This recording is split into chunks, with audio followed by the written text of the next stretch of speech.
Erev Shabbat Shalom Rabotai. We are continuing with our Mishna Yomi, Masechet Gittin.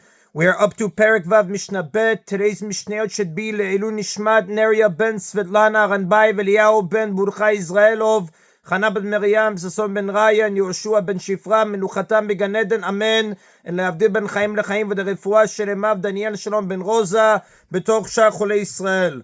Ordinarily, when a divorced woman wishes to remarry, she needs only to show her get to prove that she is divorced. However, when a woman receives a get through her agent and she does not have the get in her possession, she must have other kinds of evidence to prove that she is divorced and free to remarry. The Mishnah teaches what evidence she must produce. If a woman told her agent, accept my get for me, and he later reports that he did so, but he did not give her the get, the divorce takes effect as soon as her agent receives the get, as we learned in the previous Mishnah. Therefore, she does not actually need to receive the get itself. She needs to produce two sets of witnesses. Each set must consist of at least two witnesses to prove that she is divorced. Two witnesses who say, in our presence she told this agent to accept the get for her. And two witnesses who say, in our presence, the agent accepted the get from the husband and tore it up. There is really no need to tear up a get. However, our Mishnah was written during a time when the government made decrees against religious observances. In this period, a get would be torn up immediately after the wife or her agent received it in order to remove any physical evidence of religious divorce. The reason the witnesses must testify about seeing the get being torn up is that people might otherwise assume that even in times of danger, a woman's agent would risk getting it to her if he had actually received it. The fact that she never got it would then lead to rumors that she was not actually divorced. And therefore the witnesses testified that he saw the get being torn up. Only then do we believe that she is divorced, even without seeing the get. The Mishnah notes that it is not actually necessary to have two different sets of witnesses, even if the same two people are the first set of witnesses who testify about the appointment, and they are also the second set of witnesses who testify about the agent receiving the get, or even if there is one witness from the first set who testifies about the appointment, and one witness from the second set who testifies about receiving the get, and one other witness who joins with each of them to testify about both the appointment and the receiving, the testimony is accepted. We do not consider it suspicious that the same people who were with the wife when she appointed the agent also happened to be with the husband when the agent accepted the get from him. Now, there are three stages in the physical development of a girl. Kitana, a minor; Na'ara, beginning of adulthood; and Bogeret, full adulthood. A girl is a Kitana, a minor, until she reaches the age of 12. She must also have grown at least 2 pubic hairs, which show that her body has begun to mature, at which time she becomes a Na'ara. Although a Na'ara is an adult, she is still under the domain of her father. Therefore, he can accept Kiddushin for her, as says in Masechet Kiddushin, chapter 2, Mishnah 1, and he can cancel her vows, as says in Nedarim, chapter 10, Mishnah 1.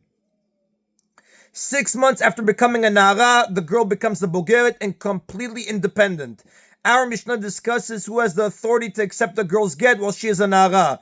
Na'ara Morasa, concerning a betrothed Na'ara, that is, she had entered the first phase of marriage called Erusin or Kiddushin, but she had not yet completed the marriage with Nisuin. The only way to end the marriage in the Kiddushin stage is through a get or death. Now the question about who may accept the Na'ara's get applies only while she is betrothed. Once she completes her marriage with Nisuin, her father loses control over her completely and permanently, as Rashi says in Masechet Gittin, page 64b. So again, concerning a betrothed Na'ara whose husband wishes to divorce her, he ve'avia mikablin et gitah, either she or her father can accept her get. A Na'ara has the authority to accept her own get, since she is legally considered an adult. Her father can accept it for her as well, since he has control over her until she becomes a Bogeret, as the Rav explains here, and Rashi explains in Masechet Kiddushin, page 43b. Now Rabbi Yehuda disagrees. Amar Rabbi Yehuda said, En shtei yadayim zochot ke'achat.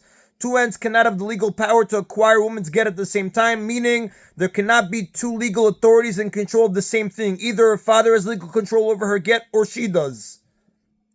Ela avia mekabelet gitah bilvad. Rather, only her father can accept her get. Since we find that the Torah empowers the father to accept the get of his betrothed daughter while she is a Na'ara, as Rashi explains in Kiddushin, page 43b, we must conclude that he is the only one with the right to accept it, and she has no power to do so.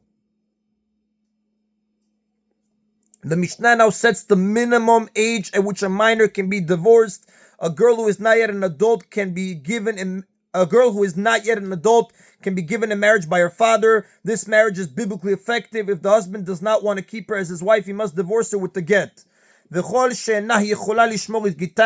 Any girl who is so immature that she is unable to take care of her get, meaning she cannot tell the difference between a get and another document, so that if a person asks her for some other document, she is liable to give him the get instead, and nahi chola litgaresh, cannot be divorced at all. Even if her father receives her get from her husband, the divorce does not take effect. This ruling is based on the verse in Dvarim, chapter 24, verse 1, and he shall send her from his house, which implies that for a woman's get to be valid, she needs to understand that once she is divorced, she cannot return to her husband's home.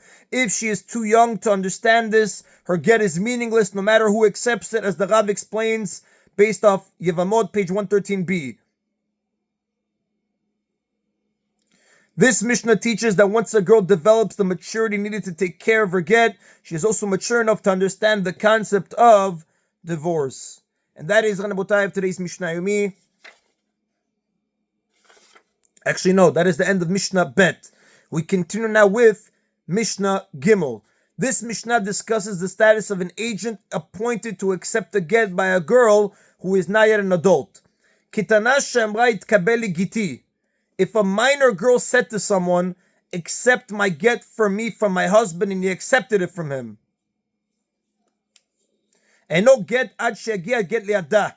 It is not a valid get until the get actually reaches her hand. It does not take effect as soon as the agent receives it from the husband, as he usually does with an agent for receiving, but only when the agent delivers it to her. Lefikach im ratza ba lachzor yachzor. Therefore, if the husband wants to change his mind before the get is delivered to her, he can change his mind and cancel the get.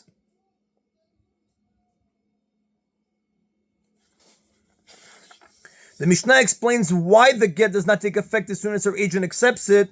Shen katano says shaliach. This is because a minor cannot legally appoint an agent. The verse from which we learned the law of having an agent for a get speaks of an ish, a man, meaning an adult, as Rashi explains in Baba Metzia, page 10b. Therefore, even though an underage girl can receive a get herself according to the first Tana of the previous Mishnah, she cannot appoint an agent to do so for her. Therefore, the person she sent to accept the get was not legally her agent. Instead, he became the husband's agent to deliver the get. The husband can therefore change his mind until it is actually delivered to the girl. Since everyone knows that a minor has no power to appoint an agent of any kind, when the husband handed the get to the person sent by the girl, he did so for the purpose of making him his agent to deliver the get. It therefore takes effect once it is delivered, as the Gemara says in Masechet Gittin, page 63a. The law is different where the girl's father appointed the agent. But if her father said to someone, go and accept my daughter's get for her, and the person went and received the get from the husband, if the husband wants to change his mind, he cannot change his mind. Since the father is an adult and he has the power to accept the get for his daughter, he can also appoint an agent to accept it for him, as Rashi says in Kiddushin, page 44b. As we learned in the previous Mishnah, a father can accept the get even for his daughter who was a nara, who was actually an adult. Surely he can do so for his daughter who is a minor. Since the father's right to accept the get for his daughter applies only while she is betrothed, like we learned in the previous Mishnah, our Mishnah must be speaking of a girl who is betrothed, not fully married. Therefore, the get takes effect as soon as the agent receives it, and the husband can no longer cancel it. The Mishnah explains when an agent sent to deliver a get must do so in a specific place, and when he does not have to. If a husband says to his agent, give this get to my wife in such and such a place, pasul, and the agent gave it to her in a different place, the get is void, because he did not carry out the husband's instructions. When a husband instructs an agent to deliver a get in a specific place, we assume he wants it given only in that place because he's afraid of people in some other place talking against him as a result of the get. Therefore, the agent is only an agent to give it in the place specified and nowhere else.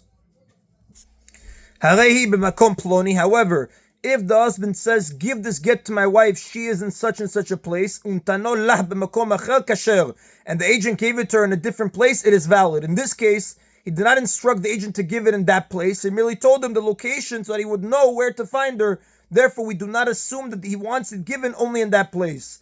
Now, the same rule is now discussed with regard to the agent appointed by the wife to accept the get. If If a wife said to her agent, accept my get for me in such and such a place, and the agent accepted it for her in a different place, pasul. The get is void because her words indicated that she wants the get to be accepted only in the designated place. Here too, we assume that she wants the get to be accepted only in the designated place because she is afraid people in some other place will talk against her. The agent can therefore only act as an agent to receive it if he does so in the place she mentioned and nowhere else. Rabbi Eliezer machshir, but Rabbi Eliezer considers the get valid even though the agent disregarded the wife's instructions. In his view, even when she specifies a place, we assume that she means to tell the agent only where to find her husband, not to insist that he accept it only in that place. Since a woman can be divorced against her will, she is not in a position to insist that her husband give her the get only in the place of her choice. She also has no reason to assume that her husband will agree to give the get to her agent in the place she said. Therefore, Rabbi Eliezer holds that even if she does mention a place to the agent, we assume that she means to tell him only where her husband can be found, as the Rav explains based off the Gemara Gittin, page 65a. The get is therefore valid even if the agent accepted it somewhere else, according to Rabbi Eliezer. And the Rav does tell us, the halacha does not follow the opinion of Rabbi Eliezer.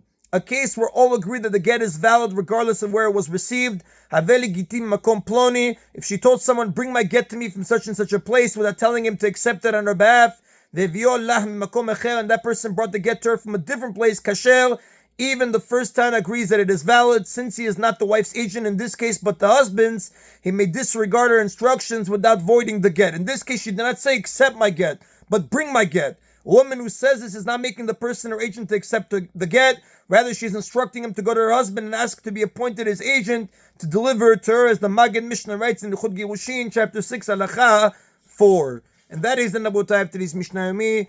Everybody should have the Erev Shabbat Shalom. Baruch Adonai Leolam. Amen v'amen.